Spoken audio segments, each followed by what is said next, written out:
Hi,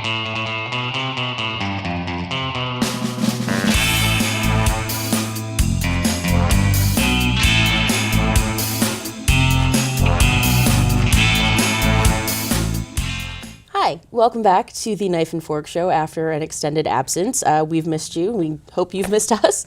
I'm Amber Healy, a reporter and editor with Food Chemical News, and I'm very happy to have with us as our guest today, Susan Glenn, who is a senior consultant with EAS, which is a labeling consulting firm.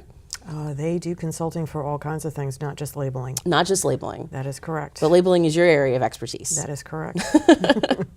All right. What I'd like to talk with you about a little today is a few months ago, USDA decided to do something that might not sound like a big deal, but I think it probably is. USDA has prior approval over meat and poultry labels. But they're changing their process a little bit to make it easier for companies to skip that prior approval, I guess. Would that be the best way to say it? Yes, they're trying to streamline the process. Okay. Last year, especially with the government shutdown, it took 6 weeks, 8 weeks to get a label through. Wow. And for a meat or poultry company or any company, that is a lot of time and money. You need to get your product out. So they have worked on these generic label approvals. It has been coming down for a few years now. They've been talking about it. And they finally released advance notice of it in November, and it came out January 6th. All right. So this sounds like a good thing. Like it would ease the process. What are the main differences between the way it was before and how it's going to be now going forward? Okay. Well, the way it was before, you could give yourself generic approvals on minor changes. So if you had to change your net weight statement and your serving size did not change, you can go ahead and get a generic. Changing your design, the background color of the package or whatever, things like that, you could give yourself a generic approval. Now it has expanded, so there's a lot more areas where you can give yourself a generic approval. Okay, can you give me an example of something that you couldn't generically approve before, which means you didn't have to send it to USDA for review, but now you can? Before, if you ever changed your serving size in your nutrition panel, you had to send that in. Now, if you are basing your serving size on a published RAC, or reference amount customarily consumed, then you can give yourself a generic based on the regulations. So if everything else stays the same, you're just saying, it was one hot dog and now it's two. You can do that. USDA doesn't have to get involved. That is correct. That sounds like it should move so much faster. It should. Is it? I talked to USDA about this, and it has sped up the process a little bit. Good. Although they were still catching up from the government shutdown. But they say it's taking about 2 weeks to process labels. Wow, two down from 6. Yes, and hopefully, we'll see, but I'm hoping it will go down to 1 week at some point. That's astonishing. And USDA, they've actually had in place for a little while now an online tool to help maybe speed the process even more, or at least give companies some idea of what they should have. Right. Yeah, that's LSAS, the Label Submission and Approval process, system. Okay, and does that seem fairly easy to use?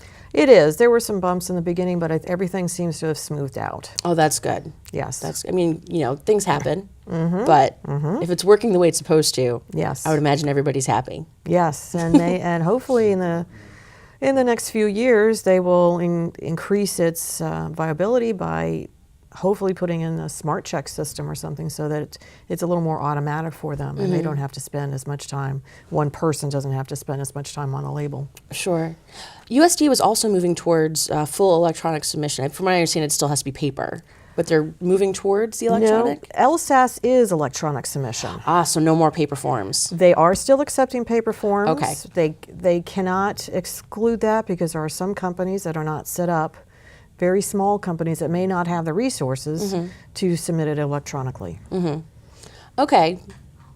So the paper might still be there, but obviously the preferred is to, I would imagine the preferred would be to go electronic because it's easier to get in, easier to get out, easier to fix. Yes, and there's also a record of it. Sure. In your login, there's a record of all your approvals. We got your submission. Yes. We're reviewing it. Yes. All right.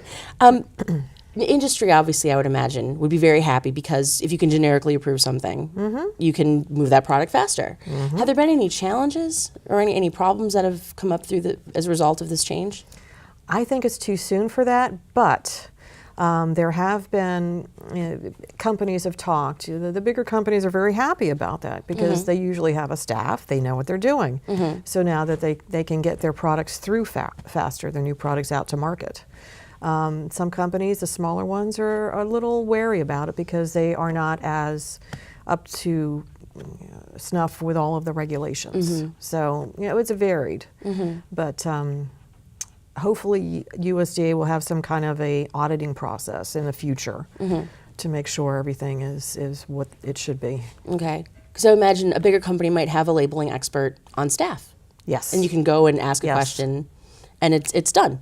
Yes. But now if you're a smaller company, that might not be a luxury that you can necessarily afford or have available. Right, because in a smaller company, a lot of times you are doing that, plus you might be doing marketing or sales or operations or whatever.